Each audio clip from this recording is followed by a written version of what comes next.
So I think it ties into the other question I've been chewing on, which is, so it's 2019, and there's teachers and channelers all over YouTube. There's a million books, there's a million spiritual teachings, there's podcasts, all sorts of stuff. And I wonder sometimes, because I'll be listening to you, and it's like, oh, resonant truth. And then I'll be listening to Bashar, and like, oh, resonant truth. Matt Kahn, ooh, resonant truth. But sometimes there's conflictions, and I wonder about sorting out, exploring all these different truths, and still being able to hold on to what's my truth. Well, pay attention to, as this happens to you, and we are not in disagreement with anything that you're describing, but pay attention to that as it happens to you from this point forward, from the framework that we've established together today, where you are asking yourself, am I quibbling over a subject, or is there a root basis of universal law that is at odds?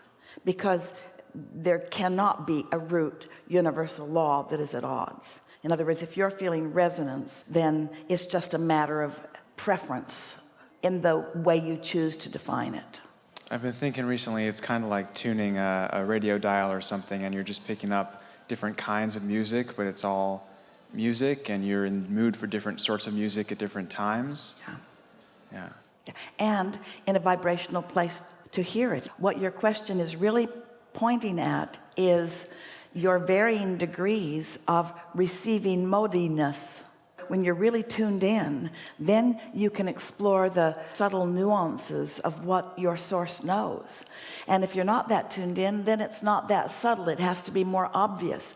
But it doesn't mean that one is better than the other. It's just your description is good. It's what you're in the mood for, or what you're in the attitudinal range to hear.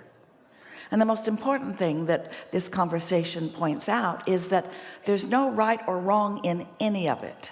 You're here as creators exploring avenues of creation for the satisfaction of creation. And in expansion, there is always value.